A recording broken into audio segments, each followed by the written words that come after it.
Alrighty, it looks like we are live. Ladies and gentlemen, welcome back to Mind Your Biz. My name is Seth, and in today's very special episode, we're making some changes to the studio right now. Got to double check to make sure what my preview looks like. Yeah, looks like we're coming through pretty clear. Give me a thumbs up or give me a hello in the comments if you're seeing this or chat. You tune in to Mind Your Biz Tuesdays and Thursdays at 4:30 p.m. Pacific to get a full 360-degree view of the markets as well as all things mining. We talk a lot about mining on this channel. We do a lot of smaller hobby projects related to mining. We don't do full warehouse level installs. We don't do industrial mining at scale because, in my opinion, the way to decentralization is for all of us to do at least a little bit of mining at home. And I think that mining is the gateway drug to crypto. It is a gateway to crypto for more people. So tell your friends, tell your family, tell anybody who you know they can get started in mining. That's the kind of things that we do here at home. If you can replace a small component in a computer, you can probably mine. And I think that's what anybody who you point to Mind Your Biz is going to learn about. Smash that like, that thumbs up, and make sure you share this link while we're live if you haven't already. And see Automatic Beats, see Deadwood or the Deadwood in the comments. Thanks so much for being here and supporting while we're live. Mama Biz is not feeling great today. Mrs. Mind Your Biz has a little bit of a cold, but she might actually visit us later on. We've been dealing with a little bit of illness in our home. Kind of a great sort of. Well, we'll talk about that in a little bit. Okay, we'll get into our fear ingredient, next bunch of other stuff. And the Deadwood mentions also, don't forget to share on your social media, please. Thank you so much for the reminder there of the Deadwood. When you share on Twitter, when you share on Reddit, when you share on Facebook, when you share on LinkedIn, when you share on all the social media sites where you're currently active, it lets other people know that this is media that you care about and that they can come here to ask questions in a straightforward, no-nonsense manner, and they can get just straightforward answers. And it's not just because of me here on camera, it's because of our great community. I've seen some of the best possible answers to mining and cryptocurrency related questions in our comments section. And that's because of you. So thank you so much for your support. Jesse M is in the chat, says, hey, sends a heart emoji and a wave. Thank you so much for that. If the video is coming through clearly, we're trying out something a little bit differently today in the studio. You let me know how the video quality is looking on your end, because we're trying something we haven't done before, and I just want to be absolutely sure that it's running the way I need it to. So let me open up my stream settings, make sure that everything is honky-dory on my stream side. It looks pretty good stream side, but it's not giving me full feedback on what the received data rate is. So it's not showing me whether or not the, there we go. Yeah, it's not showing me whether or not it's definitely coming in 4K, which is kind of the big thing I'd like to see, is I'd like to know for sure that it's coming through in 4K. Well, I don't get a preview that confirms to me that that's actually what's happening. So we're streaming for the first time in 4K, just checking to make sure that it works the way I need it to.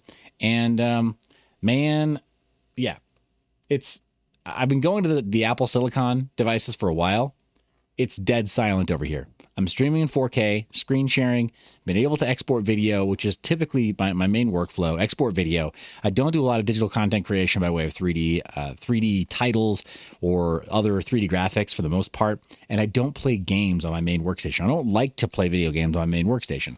Got a gaming rig, got a gaming laptop, got a second gaming, additional content creation station that has a nice GPU in it and stuff. And I'd rather leave those machines for that purpose, which is why I went with Apple Silicon on the desktop, specifically the Mac Mini, because it gets way better cooling, right? Like it's just giant box that could be pure heat sink and fan if they wanted to make it that way. In fact, I think if Apple were really thinking through, they would have made more of the device a heat sink. Now you can feel the heat all the way out in the casing. So I guess that's part of the idea of the unibody sort of aluminum shell that they use, but they could do a much more built up heat sink internally. If they really felt like it, they could have engineered it even better. But the point is, it's near silent all the time. It's nearly always silent all the time. And I've got just next to it a full node device made out of a mini PC. So anyway, so the Deadwood says, I'm on a cell phone, so I can't tell the difference. Hey, that's all right.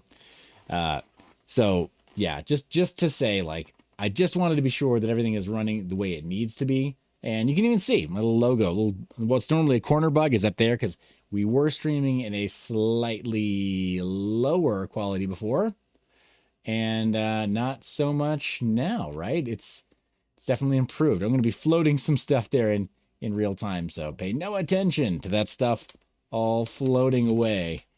Oh my gosh. There you go. And the single pixel adjustments are a lot more pronounced when we are at this scale. So anyway, is that enough like actual setup of our stream for the night? I think so. Let's go ahead and take a look at our fear and greed index. Current score of 59. We're down from yesterday's score of 60, but back up from last week's score of mid 50s. People, I think, are feeling irrationally bullish. I don't think there's a great case for being bullish long term. In the short term, though, I get it. People are really excited that Bitcoin is well over $20,000, and there's a chance that it will just stay at this price for some time. I think a lot of us are believing that there will be a much bigger bleed out from Bitcoin's market cap and that we will see much lower Bitcoin pricing. And, I'm not the only person who thinks that way. Plenty of other people who are forming a different macro thesis as it relates to Bitcoin's price performance for the rest of this bull cycle or this bear cycle. Many people are claiming that the bear is over, right? And that we've reached some kind of equilibrium or recovery for Bitcoin's price. I'm not convinced, but you know what? I'm not one of those guys that lives and dies by the charts and what I think is going to happen in the next week or two. So, yeah, you tell me in the comments. We've been talking about it for a while, but yeah. Automatic Pete says, everybody turn the stream off before the red screen. We want financial advice. You know what?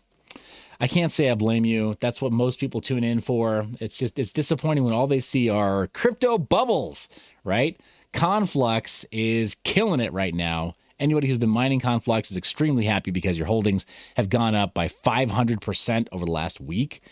Stacks protocol also doing very well, I think, in the face of the Bitcoin ordinals movement or making NFTs on Bitcoin.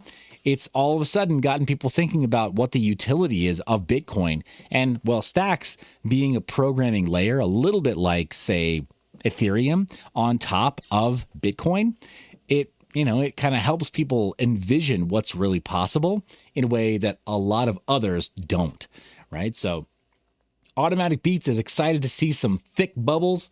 Yeah, I think we all are, especially when it's made of the cornflakes. GPU miners are very happy to see that. Wemix is up quite a bit. Anchor Protocol also up quite a bit. Clayton also up. We got a lot of huge winners from last week. Filecoin, you love to see it because it's one of those projects that is such high utility and is used in so many places. I think a lot of this has to do with the sort of the narrative of utility going up, right? You see Bitcoin getting greater utility through ordinals and inscriptions, these NFTs that live on Bitcoin now. And you got a lot of people saying, well, that's kind of a hack, really. We're clawing back utility from Bitcoin. We're actually kind of breaking Bitcoin by doing that in that ecosystem. So what if we actually use all this other stuff that is inherently useful, was designed for this thing? So Paul D is asking, is HNT saving Sol? I just tuned in. It just might. We'll see.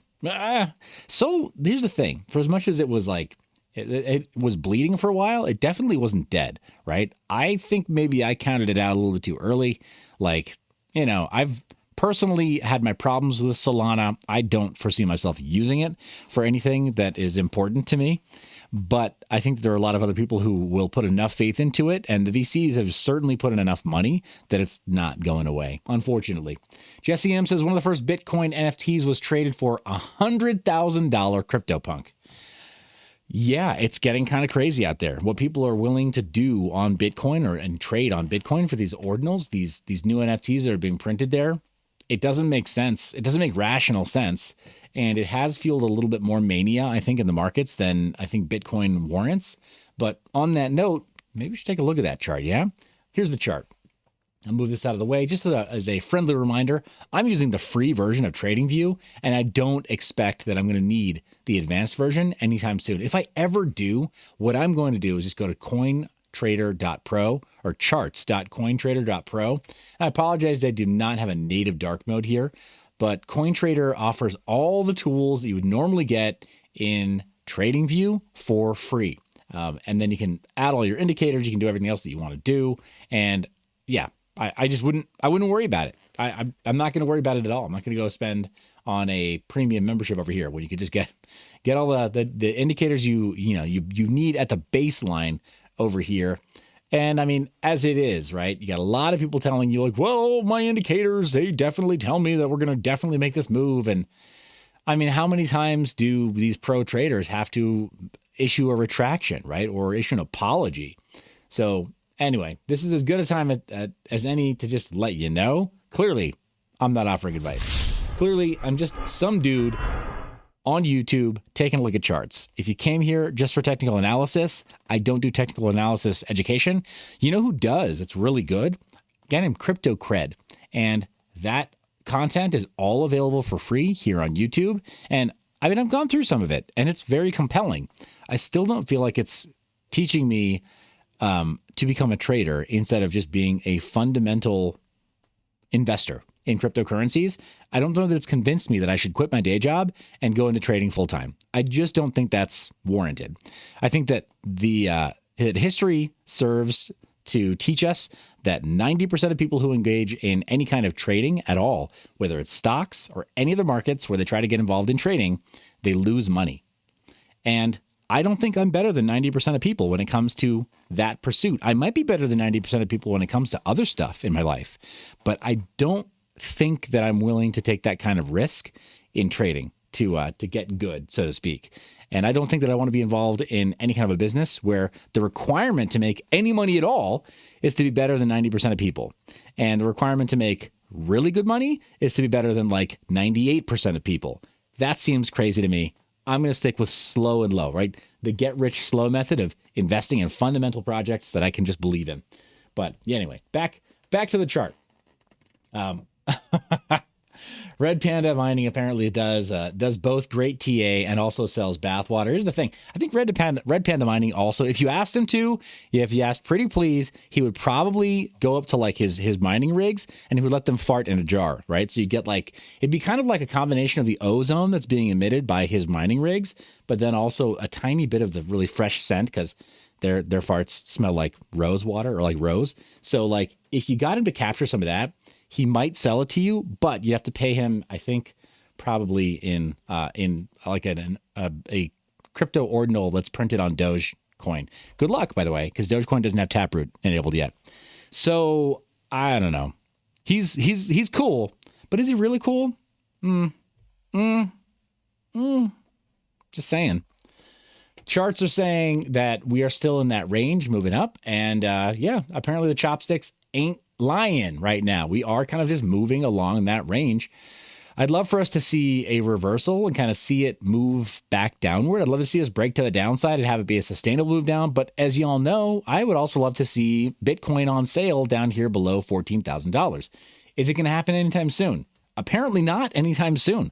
Unless we absolutely nuke. We would have to absolutely nuke. Things would have to go haywire internationally. We'd have to have, really bad things happening in foreign lands. And we'd have to have the U.S. economy on the verge of collapse and utter breakdown. We'd have to see the consumer pricing index like higher than it's been maybe in our entire lifetimes. I don't know what it would take for all that to happen at the same time, but I think that's what we'd have to see for, some kind of crazy movement in Bitcoin to just completely dump. I mean, none of that could happen, right? Yeah, right.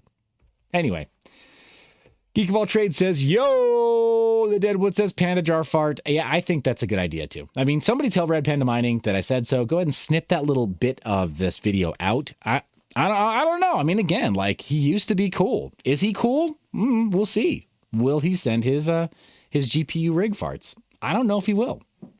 So, cool is as cool does. We'll see if he's cool. And let's see what else we got here. Oh my gosh. We got some playful banter about dyslexia, guys. Don't make fun of dyslexics. If it were not for people with dyslexia, dog would not be real. That was a dry one. You like that? I should just stick to ASMR. That's what I'm actually good at. All right. Charts. We've taken a look at those. Far too long. The DeFi Llama overall. What do we got here by way of our current overviews. I want to take a look at our stables. That's what I'm most interested in right now. Over on DeFi Llama, total market cap, $135 billion. For as much as we're hearing weird things coming out of the SEC and people talking about how there are problems with, or Gary Gensler talking about how there are problems with BUSD, there are problems with Tether, probably Tether's bad, probably. We should investigate them. Yeah, good luck. They're not an American company. Paxos apparently is trying to patch things up with the SEC. So Binance USD, is it disappearing? Probably not. It's got way more usage than USD coin, actually. USDC hardly gets used in the real world when it's on private ledgers, when it's on exchanges, and there's order book crypto using it. Sure, it gets moved around. But on chain, there's no proof that USDC actually gets used. It doesn't get the same on-chain use as even BUSD, and Tether trumps them both. And we've proven that time and time again. We've looked at it at least through representations like DeFi Llama here on the show, and it just holds true that USDC is not as well used. Once it goes to becoming a de facto CBDC that the SEC and the Fed feel like they've got really solid, reins on, I think all bets are off. It's going to become even worse at that point, but, time will tell. I think Tether right now, and again, I've said it on the show, I didn't see this happening last year, but Tether has become sort of the people's money again. It was in 2017. It caused the Bitcoin run up to almost 20K, and it might do it again. It might be because Tether is trusted again on certain exchanges that it happens on the next bull run. And it could actually be that the current stablecoin wars are in part the reason that Bitcoin is struggling to be to hit its recovery, or struggling to fully bleed out to its what's the word I'm looking for here? For its fully retraced position, right? Its full bottom support of what it should have done after it hit this last cycle's top. So, yeah, does that make sense? I think it makes sense. But, I got a lot of voices kind of bouncing around in my head. So a lot of stuff makes sense to me that maybe shouldn't make sense. Paul D says the SEC stuff is good. I wouldn't still be going on if there was a chance of ruinous legislation. Clear rules would be good too, though. Yeah, I totally agree. You know what else would be good is if the SEC would return these companies letters when XRP writes to them, when Library writes to them, when all these other, or Ripple, I should say, when they all write to the SEC and ask for clarification, when they specifically say, hey, are we breaking the law or do we need to make a change? The SEC should probably respond to those letters and give the clarification when asked. And if they can't give the clarification, they probably should be prevented from enforcement through fines, right? The enforcement, rather regulation via enforcement, which is how they've been operating over the last couple of years now. And I get why so many companies are afraid to do business in the United States. It's really sad, but there you have it. Crypto just is not very U.S. friendly. It's not very North America friendly anymore. Canada's not much better, right? They would absolutely just toe the line for the SEC. Geek of All Trade says, ever notice how the voices in your head are all the same volume? Anyone? No, just me and me. Yeah, I think actually that is just you. I've got a couple different, the other ones are a lot more quiet, right? That's why I got to speak so loudly though, because it's like, hey guys, shut up. Got a show to run here. Jeez. Rude. All right, USDT dominance. This is a great figure to have here. 51% dominant. But apparently, yeah, I think crypto seems to be functioning just fine in a world where Tether is the winner right now. Interesting to see, though, that we still have UST, right? And let's see how that was looking at. Yeah, before the meltdown, it was UST. DAI is now in that number 4 spot. I still feel like DAI is probably a better option than the top 3, but not with all that USDC in its treasury, and not with if it had the volatility of replacing that with Ether, right? We need something that is just a little bit better, right? So Frax, really good, fundamentally really good stable coin that's based on over collateralized debt positions.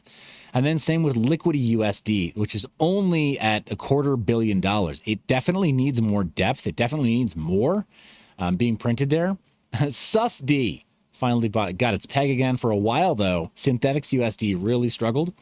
And then Magic Internet Money, kind of a similar thing. I don't know that I don't think I trust it per se. But I think that some of these over collateralized stablecoins make a lot more sense than just a Tether or USDC coin or a Binance USD. It's hard to argue with the fact that here you go. What is that? Over $100 billion of the market cap. It's hard to argue with what that's doing for the rest of the ecosystem, but it really would be better if we could move on from these and find a different way to over collateralize our native crypto assets into stablecoins. I mean, we'll see. I don't know what it's going to take for us to actually get there, but I mean, I'll do my part as I see stablecoins that make more sense, and I'll try to just use those wherever possible. As it is right now, I can say wherever possible, I accept DAI, and I deal in DAI as a stablecoin. I try to steer people away from using USDC, Tether, or Binance USD. And then Frax, I haven't really gotten into. I don't know my confidence is there. Liquidity, though, is an ecosystem that actually is well balanced. So I can see myself actually using that. Go figure. But that's our stablecoin market. Take a look at the cost to mine one full Bitcoin. This is very important to me. It would be really great if it actually showed up. Come on, calculator. You can do better. We can be better.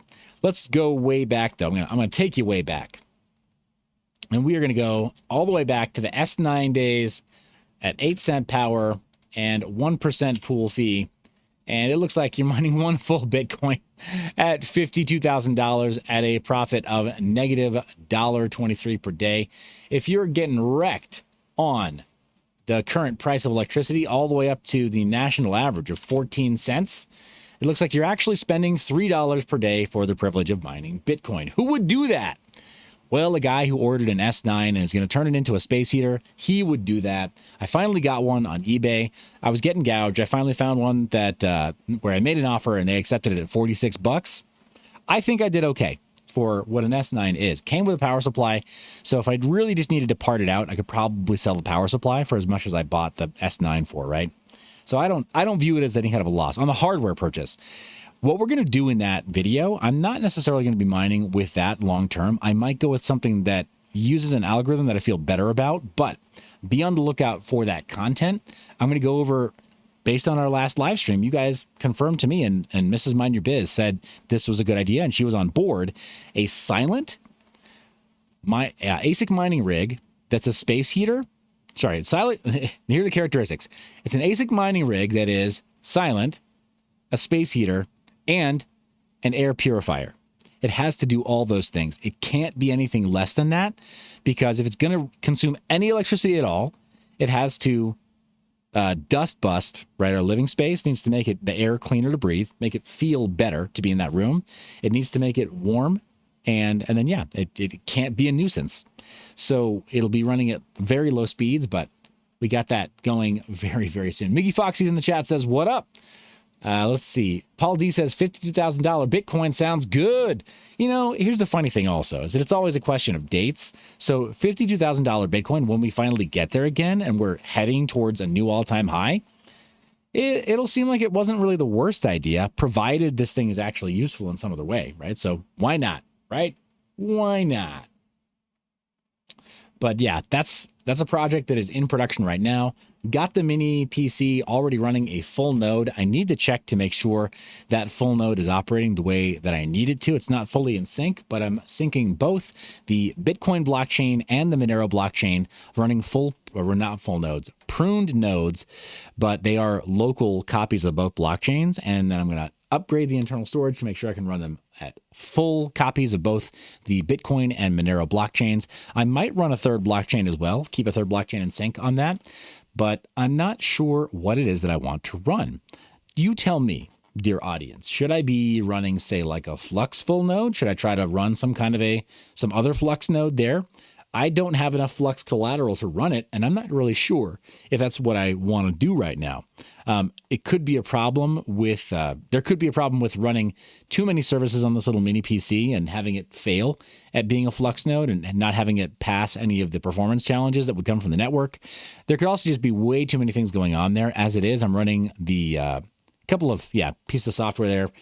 Been running Pi-hole. I'm running Nextcloud. I'm running a Bitwarden server. I'm running a bunch of stuff on this little mini PC because it's a 4-core, it's a 4-core Intel desktop processor. So like it's got the horsepower for it. So I'm going to make every single clock cycle scream. I'm probably going to start mining Monero on it too and get it to do everything it can in its little, short relevant life, right? 3 years from now, it's gone. Paul D is asking if I can run Chia on it. I mean, I could plot Chia on it. And yeah, I do feel foolish for not doing that now. In retrospect, that was the only correct choice. But in the meantime, I'm going to be slumming it with a Bitcoin full node and a Monero full node and the other stuff I mentioned. So forgive me, audience. All right. Cost of my one full Bitcoin on that hardware. This is kind of what it's going to take. I think when all is said and done, we're going to be sitting at a hash rate of somewhere closer to about 6 terahash at a power consumption of closer to 500 watts. And I think at that same power consumption, we're only going to be spending, right? We're only going to be spending a little over $1 a day to keep that warmth going. But the cost of producing one full Bitcoin at that efficiency rate is, $86,000. It's not a good proposition at all. So it begs the question, should we be mining with this new space heater project? Should we be solo mining just to test our luck? Or should we be pool mining to get that consistent, steady drip of, a few Satoshis per day? What is it? Less than 2,000 Satoshis per day, roughly. I mean, shoot. We'd have to be on 4-cent power for this to make sense at all. Not happening, right? But we'd have to be on 4-cent power for this to make sense at all. Though, now that I mention it, now that we've limited the scope, we could add into the mix some photovoltaics. We could start looking into a battery array to have it run overnight. We could expand the scope of that project, but it's going to get a little bit ridiculous after a certain point. So I'm probably going to leave it as just a plug-in device that can go anywhere, runs on 110 volt power, and does all the other stuff I mentioned. So anyway, tell me what you think, but we'll see. Let's see. Paul D says, Unichain, Chia future. I'll go live on Mars like Dr. Manhattan. I thought that Dr. Manhattan just lived on the moon. Didn't he just live on the moon? Was it Mars? I thought it was the moon. Maybe, here's the thing. I'm not a big time Watchmen guy, but yeah, that's our current cost on one full Bitcoin. That's our project coming up. The way as I've scoped it out, we'll see if we can get better efficiencies than 500 watts and better hash rate than 6 terahash. But I think it's probably going to end up somewhere like that. It'd be awesome if we could get like really lean and mean and make it closer to like 8 terahash or get all the way, up to like something that actually puts it back on a really good price performance trajectory again. I just don't have that much faith in my ability to somehow make old school hardware like an S9 relevant again. But we're going to do what we can. What to mine? We got on our GPU profitability lineup. Well, first off, let's go back to that 8 cent per kilowatt hour power. Go ahead and refresh that. Looks like the 4090 is still the king of the hill at $1 a day. But it doesn't make sense to go buy something for almost $1,600 or more, still closer to $2,000, depending on where you're buying it from, and get that $1 a day when you could maybe get some other ASIC miners right now that do better. Now, in the future, that GPU is going to improve its daily profit, and as we get back into a bull market, it's going to be like destroying its competitors. But man, if you were buying it just for mining, bad timings. Bad time to do that. So, yeah. We're going to skip our TX Street overview. We're going to skip our NFTgo.io overview, and we're going to take a look at some of the news. Apparently, there's a coordinated effort among regulators for Custodia rejection. Apparently, Custodia Bank has filed another master account application with the Federal Reserve. And Caitlin Long. Yeah, Caitlin Long.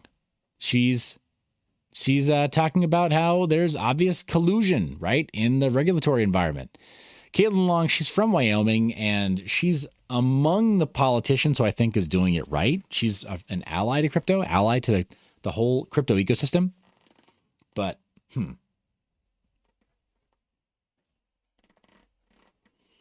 The Deadwood reminds me that there are some updates on Everdome project. I'm really glad about that. Yeah, Everdome, I didn't even pay attention, but yeah, I think I've still got a little bag of Everdome. I just leave it alone, right? It's one of those things. We're in a bear market. Just leave some of those bags alone. It's not even worth the exchange. If you wanted to sell the bottom, you wanted to sell into weakness, it's not even worth the exchange fees or the gas fees to go try to sell it off. Like, don't even worry about it. Just leave it alone, pretend like it's not there, and then check out the project updates. I will take a look at that at some point soon. Thank you so much for calling that out. Appreciate that.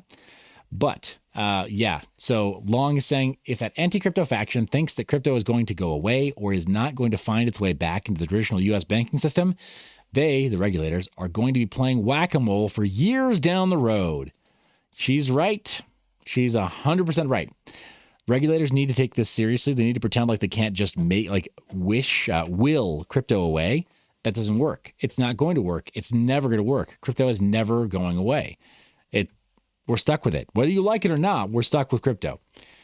Decrypt has an article about how nearly $370 billion in Bitcoin has gone dormant. And this is where my clickbait title comes from. $400 billion in crypto is just stuck in wallets, right? But apparently investors are keeping their coins still with the amount of Bitcoin not budging, nearing a new all-time high. It's kind of cool to see in a way, right? Seeing it in cold storage is kind of a big deal. People always talk about like, well, no, you got to see Bitcoin moving in order for a network activity, in order for it to matter. Well, no, having a store of value is also, it is utility in its own way. So I think that some of the current narrative of Bitcoin maximalists, it does make sense. It's not the only use case, right? I mean, we do need for it to be a functioning network. We do need for there to be fees to pay to miners and stuff. But ordinals have popped up, right? These NFTs on Bitcoin have popped up and have helped to fill that requirement. And that's not going away either. So people who want to sit on their Bitcoin and wait for it to go from whenever they bought it, right? 25 cents or $10 or $100 or 1,000 or 10,000 and go all the way up past 100,000 or more. Like, sure. Go ahead and do that. Have at it. That's great. It's really important for people to be willing to do that and to be hodlers of last resort. We're going to need that at some point in the future.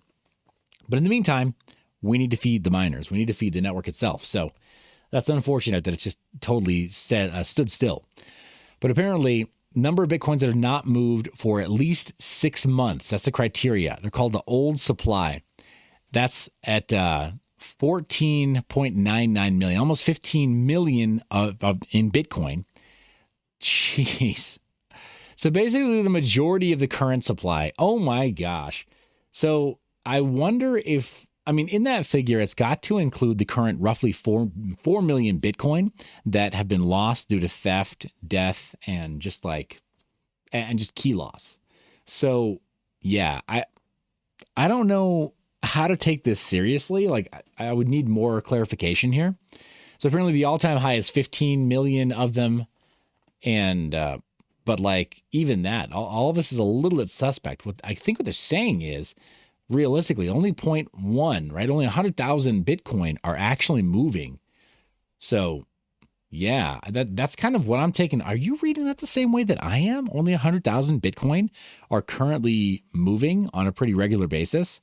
But everything else is pretty much being locked up, either between exchanges or on people's private, non-custodial wallets. Because I think if that's what's actually happening, yikes. Yikes. Only 100,000 Bitcoin are being circulated, and that's where all of the activity is coming from. There's about 100,000 Bitcoin that are being kind of essentially wash traded across the network. It's not actually wash trading, but you know what I'm talking about. Like if there's only 100,000 Bitcoin that are actually in circulation and everything else is just being locked up for the most part, I don't know how I feel about that. I think that's probably a bad thing for Bitcoin. Tell me in the comments what do you think about that. Geek of All Trades asks, Mind Your Biz, why is FTT still trading? How has that not completely collapsed? That's a brilliant question. I think it's because it's a decentralized token. They may not have enough admin privileges to be able to shut it down, or it could be that the current bankruptcy filings or bankruptcy standings of FTX have no bearing on FTT, the token. So, and if there's a market, people will speculate on it. That, time has proven, it's told us very clearly that if there's a market, people will speculate on things. Full stop. They just won't be told not to gamble, right? And so, yeah, taking bets, gambling, or in investing and trading, people just won't be told not to do it. And the more you tell them to do it, the more appealing it becomes because it's a taboo. What's more taboo than did they fail? The exchange failed? I wonder if I could make some money off of it. Right? It's kind of sick when you think about it. People are sick in the head, but what else is new, right? Like, so yeah, people are sick in the head thinking they can possibly make some money off of the downfall of FTT or FTX and the FTT token. How are you going to tell them no? The more you say it, the more they're going to want to resist and just do it anyway. So I think that's how it's happening. It's just that people's morbid curiosity of like, well, FTX failed. I wonder if I could scalp this. I'm like, okay, have at it. I wouldn't go betting like whatever. I wouldn't go betting rent money on it. Like whatever. Don't endanger yourself or your family. But I guess can't tell you no. So there you go. But yeah, seeing the old supply. Apparently, other chains such as Ethereum have community building tools and services where coins move significantly more, mostly in pursuit of profits. Here's the thing. I don't know if it matters what the pursuit is, as long as the network actually sees activity. I don't think that it matters that it's like, oh, well, people are chasing profits. Okay, well, is it a highly speculative market where there are a lot of really great investment instruments? Well, then, yeah, there's profits to be made. Like, why is that a bad thing? Over what Bitcoin is doing strictly as sound money. Not everything should compete with Bitcoin. If it did, they wouldn't compete with Bitcoin very well because Bitcoin is the oldest and the first, right? Like, that's what I don't understand. Why everybody tries to make it out like, well, yeah, that's your network is okay, but it's no Bitcoin. Yeah, we know. That's the entire point. Why would we want it to be Bitcoin? Just let Bitcoin be Bitcoin. An old, slow, transparent ledger that supposedly accrues value over time, right? So that's okay. Let it do that thing. It can be really good at that one thing. Let it just be good at that one thing. Oh, unless, of course, you hack it and then you start putting funny JPEGs on it, because then it's more than that one thing, right? It's okay. It's totally okay. Or let it be the micropayment platform. Let it be the remittance platform. That's okay, because it holds that value really well. But it doesn't do privacy particularly well, it doesn't do all those other things and privacy well. Put it that way. You can do privacy if you're holding Bitcoin in bulk, but if you're dependent on, say, like microtransactions being really inexpensive, your privacy prospects are not very good on Bitcoin, right? So yeah, you're not running Whirlpool or CoinJoins if your entire family budget for the month is $50, right? You're not doing anything with your Bitcoin that isn't absolutely necessary with the current transaction fee structure. So anyway, let's see. Ooh, the Deadwood says, you see those ETH YouTube vids saying send ETH to receive ETH, no matter how many times you report it, they keep coming up. Is it Alphabet hustling people? Yeah, it might be. We'll talk about that another time. It's an important thing. I should do a shorter, more tactical video on that in the live stream. Whatever. I'll just tell you about it now.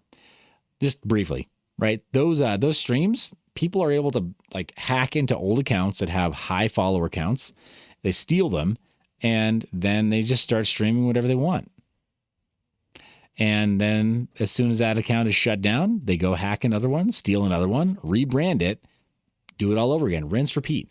And they don't feel the need to do any, like, they don't play by any of the other rules of the platform, because all they need is enough attention to sucker, a few people. That makes it worth all the costs to go in and do what they've done to that point of getting the stream going and appropriating a new platform or a new channel to be able to do it again. They're sick, man. There are people out there that just they don't sleep, and they're bots, right? And they're and the scripts and Trojans that they put out on the internet don't sleep. They just keep on finding new suckers. And especially as a creator, I get a lot of emails that are obvious phishing emails. A lot of other creators do too. And that's how a lot of these accounts get hacked and stolen, is that, creators see something like, hey, it's Oregon Trail 2077. You should come and play this game. Oregon Trail 2077 wants to sponsor your channel. So come put an ad on your YouTube channel for our new game. And we'll send you, I don't know, a new backlit keyboard, or we'll give you 50,000 XP for this new game. And a lot of creators just say, oh, that's really cool. I mean, why not? Why wouldn't I just trust them? Click a link and that's it. They accidentally sign in using like OAuth or Google Sign-In, and that winds up surrendering permission to this attacker. And then these idiots go run one of these live streams, like you're saying, the send one ETH, and they just need to fool like one or two people, and then that makes it worth all the headache. So it's frustrating. It's a really frustrating hustle that you're seeing, but it's not going to go away. All right, so apparently Glassnode is saying there's a turning of the cycle and marked shift in investor behavior patterns. Yeah, we see that. Apparently, most Bitcoin buyers enter the market during bull runs when the price is high. These investors have largely sold for losses. Dormant coins actually become increasingly unlikely to be spent after a 155-day holding period. Whew. Such activity has previously been observed in prior bear markets, potentially signaling a perception that the market is oversold, meaning it may be poised for a rebound. Earlier this month, an ancient Bitcoin address that had not transacted in over a decade emptied its wallet, potentially to cash out on a 120,000% profit of $9.6 million in Bitcoin. Yeah, that's cool. Anyway, let's see. Geek of All Trade says that happened to DJ Mines when he got hacked. Yeah, I mean, I felt bad for him. There's not anything that any of the rest of us could do. So it's all automated too, happens in seconds. Those bots are for sale on the dark web. Yeah, right.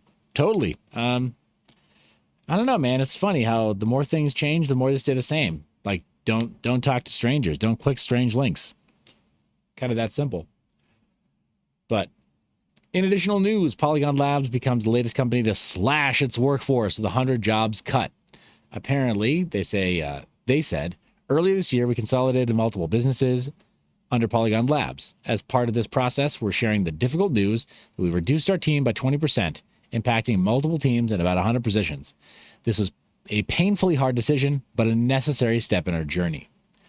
So let's see. Apparently, all of those employees will be paid a 3-month severance, regardless of their level or tenure at Polygon Labs. That's a really upstanding thing for them to do. That's really cool that they were able to do that.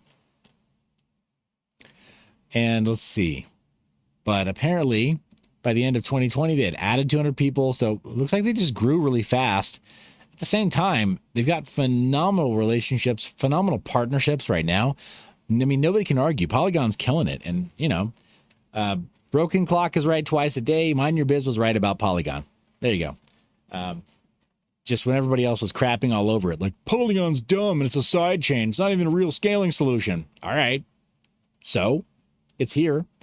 We're not waiting for some future ZK rollup or some future, right? Like, some other future technology to maybe possibly start getting the sort of TVL and transactional throughput that Polygon has today. And here it is. So there you go. Yeah, not going to apologize for that. Helium. This is the news we were talking about as well. Apparently, it is migrating to Solana. Yeah, no longer running its own actual blockchain network. So, March 27th, the Helium blockchain will be halted. Proof of coverage and data transfer activities will remain unaffected. A working group of community volunteers is being formed to oversee the migration process. Here's what the Helium team said. The upgrade will encompass all wallets, hotspots, and Helium network state, and will take place over a 24-hour transition period commencing at approximately 1500 UTC, 10 a.m. Eastern Time. The Helium network is officially migrating to Solana March 27th. Are you ready? Ensure you've migrated to the Helium wallet app for a smooth transition. Keep hotspots active and online to receive IoT tokens. So, plot twist, what if the Helium wallet that you normally use to sync your node, your Helium hotspot, that is now going to be interacting with the Solana network, what if it gets hacked? Or what if it is insecure and it leaks your seed phrase? Ooh, wouldn't that be a twist? I wonder also if the Helium wallet uses the sort of canonical BIP44 seed phrase list the way so many other wallets do, because I think that Solana does. So I wonder if it could be like the Solana wallet hack where a bunch of people lost their seed phrases. Could be interesting to watch from the sidelines. I won't be joining that circus, though. Gandalf Gray says, mind your biz. To be fair, I don't think Helium was ever really running a blockchain. LOL. I mean, you make a fair point. And even if it was running a blockchain, did it ever really matter? Did anybody actually care? Were there any other transactions happening on any kind of a network that Helium was running? Because no, like, so I think we've determined some facts, right? Helium probably wasn't really running a meaningful blockchain if it ran one at all. And Helium was definitely not letting users earn more proof of coverage than they were able to do. Like, there's just tomfoolery, hijinks everywhere. I don't know why anybody would trust Helium at all at this point. I mean, I don't mean to speak ill of them, but I know for my part, it's like, man, I don't even like the basic fundamental premise of IoT. Like, I think it's a huge trap for people to have IoT devices in their home. Like, why does my fridge need to spy on me? Why does my front door that is recording the street need to speak to anybody other than my own personal server or my own private encrypted cloud storage? Like, in the event that something really terrible happened, I mean, I don't need a dead man switch. I've got other people in my life that could go and release that footage. But, like, I mean, I don't get it. I don't think that IoT makes sense. I think the world is a worse place for it, largely. I think that we become way too complacent and we surrender all of our privacy, everything, all of it. There's nothing left at all by way of privacy because people are inviting these little spyware devices into their homes. I just don't understand it at all. Can anyone make it make sense? Because I haven't been able to sort through it yet. I mean, all the stuff that we rely on the cloud for, we were able to do during Web 1, not even Web 2.0. Web 1, you had actually pretty accessible, pretty easy user tools, like, and I mean point and click stuff, like stuff with the GUI enabled. Maybe it wasn't the easiest user interface, but you could at least like point and click. You could set up webcams at home that would record and be like motion activated and stuff. Why did we make it so complicated? Why did we think it was so complicated that we needed to surrender all of the control and all of our privacy over to third parties? It's dumb. I mean, it's really dumb. Anyway, if you can make it make sense to me, you win a virtual cookie. And by virtual cookie, I mean like fresh juice with some ginger squozen into it. You're welcome. But you're probably not going to win it because you can't make it make sense. So, yeah, there's a migration. It's going, to the Solana network. Is that going to matter? I just don't think it's going to matter, guys. I just don't think it's going to matter at all. Oh, my gosh. So, Geek of All Trades says, IoT in the home has its place, sometimes medical reasons, but IoT in commercial can make sense, like sensors in the roads that can talk with cars that drive on it. What about decentralized train sensors? Mine some 10 also waves over to Gandalf Gray. Appreciate y'all being here. Thanks so much. So, decentralized train sensors. There's stuff that would make sense, but why does it have to run on IoT? It seems like the train tracks themselves, all the different lines and all the different operators of those trains. That's a finite system. You could have a federated system. You do not need a blockchain. You do not need IoT. You know what I mean? Same with roads. You can call it IoT. It's not IoT. That's just that's a federated network system, but it's not IoT per se. IoT in my mind, and the reason that it's such a problem is because we're talking about literal internet connected devices that in many cases run ClearNet, right? So you can totally intercept them. You can totally scrape all that data for whatever purpose you want, nefarious or otherwise. And I mean, you remember the story of the Japanese government that created a website that showed all of the unencrypted, unprotected camera feeds that were being sent from people's homes. And they did it as a courtesy. They did it as a kindness to the people, not to wreck them, but to just show you haven't secured your networks because you don't know how, because nobody knows how, because knowing how to actually secure a network feed like that, an RTMP feed like that, is for most people so inaccessible that they wouldn't know where to start. You have to begin with the premise that you should do closed loop or local recordings, and then people can be safe. But the moment you start throw these signals into the internet, it's kind of an issue. Geek of All Trades says federated systems are centralized, though. Yeah, they can be centralized. Federated systems depends on how they're architected.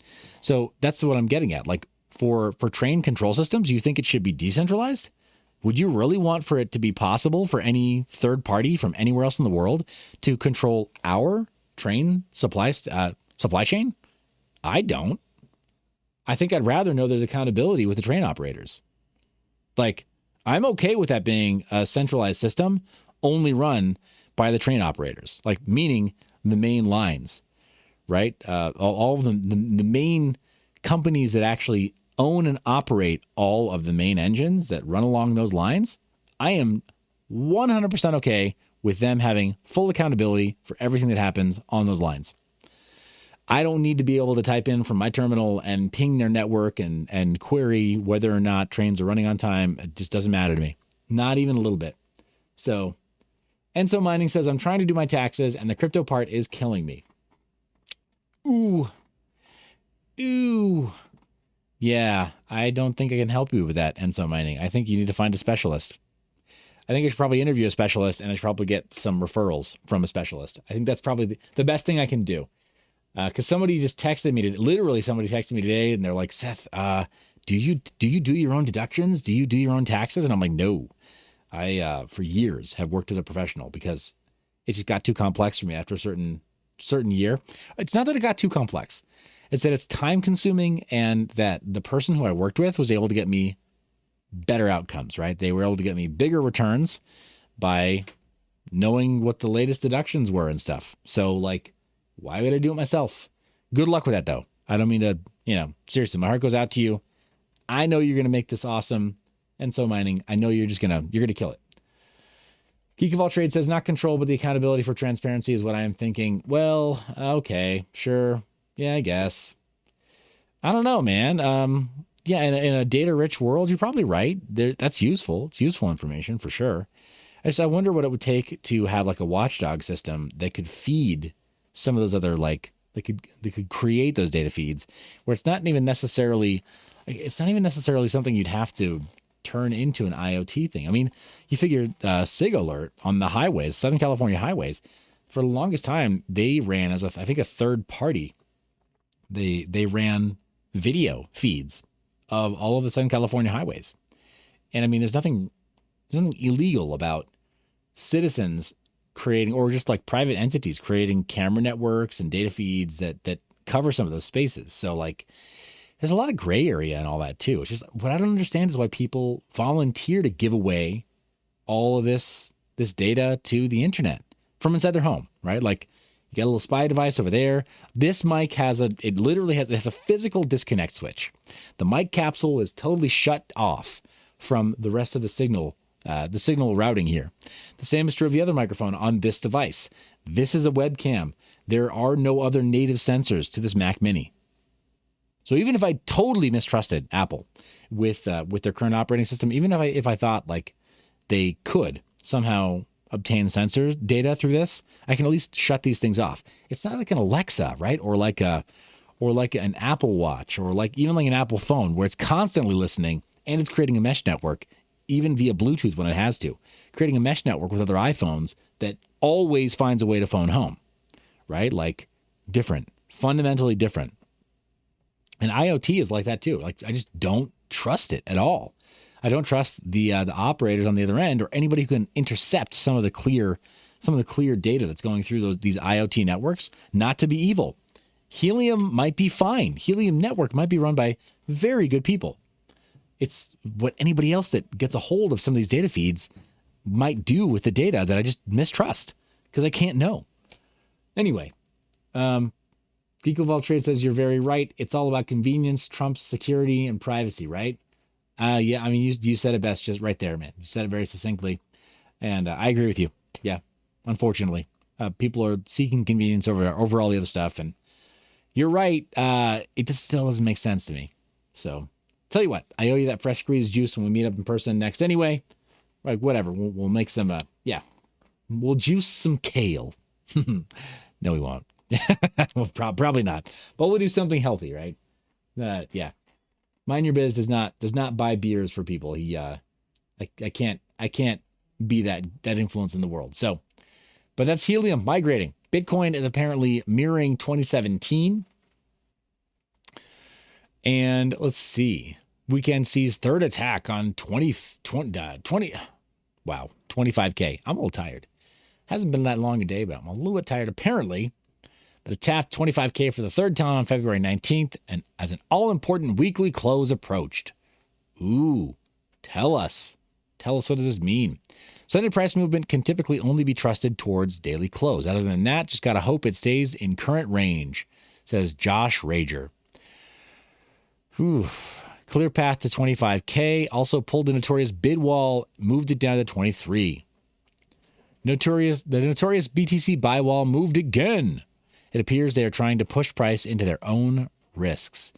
If they can attract enough buyers to clear 25K, there's little friction to 26K and thin air to 30K. No clue how long they can do this. Happy to play along. At the time of writing, volatility continued to edge back into spot markets with still more than 6 hours remaining until the UTC weekly candle close.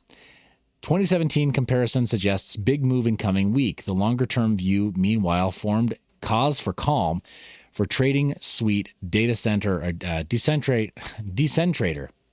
Man, I finally did it. All right. Comparing current price behavior to Bitcoin's previous 4-year halving cycle, the firm argued that, in fact, everything was playing out in line with historical norms. This recent move from 17K to 23K matches a 2017 move around the 1,000-day mark. Ooh, let's take a look at these fractals, shall we? Comparison. Wait. Price range moved slightly higher for 30 days, then put in another big move of roughly equal size. If Bitcoin continues to mirror 2017, we could be in for a big move this week. Yeah, well, I guess it could mirror 2017, except that it's not exactly mirroring 2017. Right? If 2017 is the blue line, 2021 is the green line, and 2013 is the red line. None of these look exactly the same. You can't really map these on one to one. But yeah, there's sort of a general gross movement in that direction, right? Sort of generally vaguely up and then going into a valley and then peaking again. So maybe we see another peak. I don't know. Maybe not. I'm not gonna say it's exactly the same. I mean, we had a double top here in the 2021 rally. I was just not present in 2017. It was present, something along those lines was present in 2013. But I mean, the market was so vastly different in 2013. It was not quite the same. And we also saw a much more sustainable growth phase, right, on the other end of that after day 1000 in 2013, moving onward. 2017, no, man, that was very choppy. It was very rough after the 1,000-day mark. So is it entirely possible that we'll see, just like there was interference here in 2017, that we'll see more interference here after day 1000 in 2021? I mean, that makes more sense to me, that we'll see a little bit more interference now that we've seen a lot more institutional money come in. We've seen much bigger whales enter the market. So, yeah, you tell me in the comments. Do you think that mapping fractals like this, do you think that mapping the previous price performance of Bitcoin onto the current charts, do you think it really makes sense? Because I get made fun of by saying that it's genuinely different this time. I mean, people will always say, well, no, it's not different. It's a 4-year cycle. It's not going to change ever. Cool story, bro. How many 4-year cycles have you personally gone through when you say stuff like that? And how many 4-year cycles do you think Bitcoin can sustain before it starts to taper off into an S-curve? Like, I'm all ears. Got a crystal ball? Let me look into it. I'd love to see. But people talk like they just know for sure that Bitcoin will definitely move that way. I'm not so sure. So apparently, Decentrator also said that 180,000 was the target for the Bitcoin USD upside. I'll finesse with rational later, but this is the short form, he added. Yeah, I don't know. It's one potential outcome for Bitcoin. Maybe. But I'm not convinced that's definitely how it's going to go. Geek of All Trade says, history doesn't repeat itself, but it does rhyme. I agree. Yeah, totally. So it could be there's some upside after day 1000. But it could also be that there's significant chop, just like how we saw in 2017. Now, does that mean it'll definitely go down below, again, the current rate? Or, yeah, could it go below the current rate? Well, if history is any indication, maybe not. But could this be the first time that it actually does? Hey, thanks, man. I'll come back up for that. Thank you. Appreciate you. All right. Had a little guy bring me some food. I'm not going to say no to that. But yeah, that is our current news roundup. What do y'all think about that? Do you think it is possible that Bitcoin can actually go lower again and get back into that much lower range? Or is that now water under the bridge? Have we gone past the point where Bitcoin can retrace at all? Because some people think there's no way for Bitcoin to retrace at all at this point, that we're done, right? We're done. It's up only from this point. Again, I'm not convinced that it's up only from this point. I think we absolutely could see it go lower again. Alrighty. Taking a look at all portfolios. I'm going to do a quick rundown of the current Mind Your Biz portfolio lineup. Appreciate you all who are here, hitting that thumbs up, sharing the link while we're live. We're going to call it a night just after we go over our portfolios. We're going on about an hour of streaming, and that's about all I can do tonight. So appreciate you being here with me while I've got time to do this stream. But GPU mining looks like top of the list is Caspa, of course. Over the last 7 days, though, Conflux it already stole the show. We saw that from earlier. Proof of Memes back with a vengeance, up to 0.2 of a penny. Didn't necessarily foresee that happening, and also I don't know where it's trading, such that it can have that kind of manipulated looking chart. Mimble Coin also looking like it's on life support. Etho Protocol, none of you were able. Oh, maybe somebody was able to get in on that arbitrage. Very, very low market cap though. So if you are playing with that, just be very careful. Don't leave it wrecked. Just be very careful taking any profits out of that if you're using any kind of automated bots for your trading there.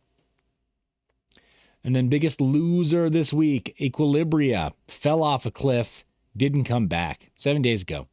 Gemlink as well, Neoxa also just kind of struggling. These are really low market caps, right? Nobody's able to sustain it here, and I think the interest has moved on to stronger fundamental projects. Hard drive mineable coins. Is it happening? Is it time? Nope, it's not happening. It's not time. Chia is not flipping anything. Filecoin is the one that's up and in the main limelight. Yeah, coming up big time, but everything is still depressed, right? Like from our first entry into the paper trade, we're looking at 90% down with some of these, 95% down for some of these. It's pretty intense. Arweave. Let's see. Arweave. $500 million market cap. I don't know. What do you think? Arweave, is it going to take it? Is it going to surge ahead? Be the one that's the real competitor to Filecoin and IPFS? I don't know. We'll see. CPU mineable coins. Epic Cash is up big time. Yenten is up. Wow Narrow up. Everything except Raptorium. We'll see, though. Raptorium will have its day. ASIC mineable coins.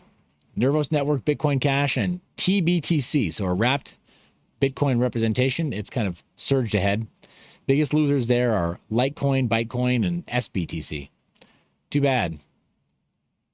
Oh, Litecoin is getting ordinals, by the way, because it has Taproot. People are figuring it out.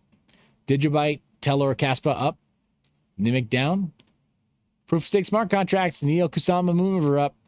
Biggest losers, Terra Luna Classic, Phantom, and Cardano. Oh no, Cardano, you don't say.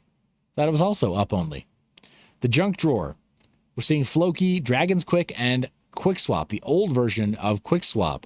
Then Quick, also coming up. Huge surge in pricing in these projects. Now, they're still down from when we first made our portfolios, so just be aware that if you made a portfolio back at that time, it's not necessarily that this is doing great. It's that it's up pretty significantly over the last week. So if you're using QuickSwap, and if you're doing LP on QuickSwap, well, you're happy then because you're getting some of these tokens. Biggest losers. Gold Retriever still down 63 cents. Baby Saitama down also. And Hedron. IBC gang getting some love. Shentu, Cadena, and Secret all coming up. Secret still below that dollar mark. I don't know, man. Strong fundamental project with money in the bank, so they're going to keep developing. Same with Persistence, also coming back up. And also below that 60 cent mark. I don't know, though. The use case for persistence, not nearly as cut and dried as the use case for a secret. And then Comdex, use case, pretty strong on Comdex. Current price, below 11 cents. Market cap, though, bleeding out. I don't know what that's going to mean for them long term, but if they keep on bouncing downward, this could be the death spiral. I want to be really cautious there, but if I had some dry powder just for speculative plays, I might look more closely at it. Maybe. Terra Luna Classic, people keep playing with fire there. Almost $1 billion in Terra Luna Classic. I don't know. Again, you can't tell people what they need, only what they want. So if they want to speculate, they're going to speculate. Shade Protocol, this should be good, should be promising. We'll see what happens, though. Very low market cap right now. Current coin value is really high. I don't know if that matters, but it might. Unit bias is a terrible thing. 10 set gems. 10 set is up. Fame is up. Meta Hero is up. Everdome is down. So it's on sale still. Hey, I'm glad to seeing that Fame is up. It needs to go up a lot more to recover the ground that we've lost. Stables we already looked at. GPU ETH replacements we looked at. RH ecosystem. Let's see, actually. RH ecosystem. PulsePad up. Maximus up. Hex up. Almost 6 cents. People are excited about that who are in the Hex community. So I hope if you have Hex stakes, you're being really careful about that. Doge Chain ecosystem. Doge Chain itself is up significantly. Current market cap over $30 million. I think it's going to embolden that team to continue to build. We've had a couple of really big wins lately. We'll talk about that another time. Synthetic and wrapped assets.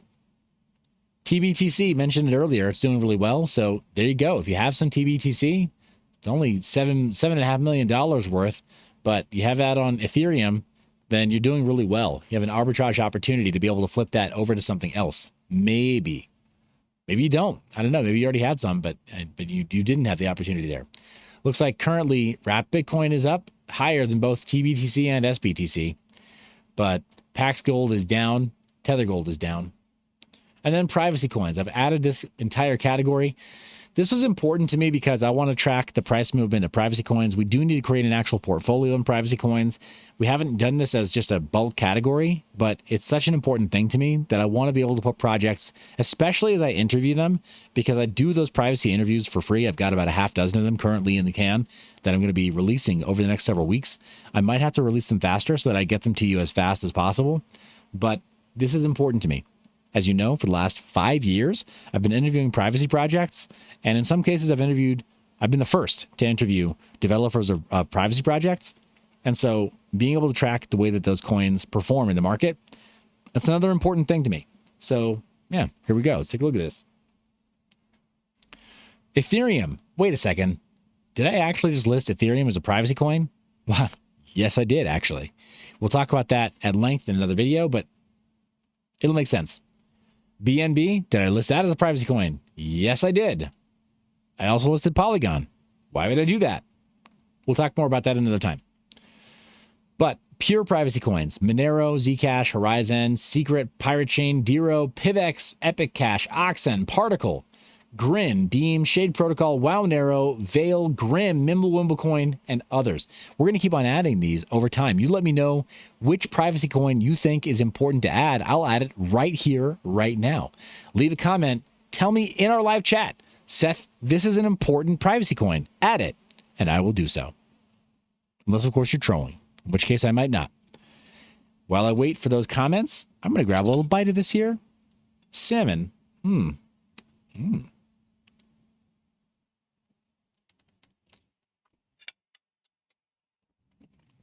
Tasty.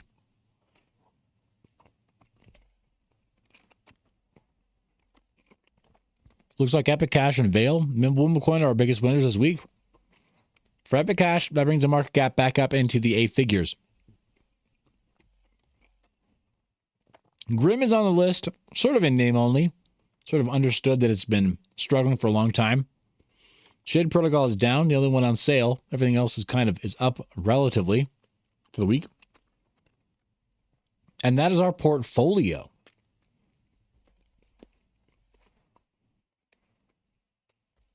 Before I let you go, I'm going to remind you that in the description of this video, there's a link to dca-cc.com. It's not entirely free. It is a paid resource if you want to use it for a longer period, but it is very helpful for you to figure out, would it have made sense to back test your strategy, so to speak? Would it have made sense for me to dollar cost average into certain coins? If that makes sense to you, consider it. That's a very safe way to move forward, especially as we're somewhat near the bottom of the market. If there's lower, if it goes back down, great. If not, also okay. In my opinion, it's probably a safe time to dollar cost average. Is it financial advice? Clearly not. But I hope that today's episode has helped you. I hope today's live stream has helped you. Thanks so much for hitting that thumbs up. Thank you so much for sharing this video while we're live. Thank you so much for spending this time with me and trusting me on your journey into cryptocurrency and joining me for my journey into cryptocurrency. You are the reason to make this media. I love your face. Remember to stay private and mind your biz.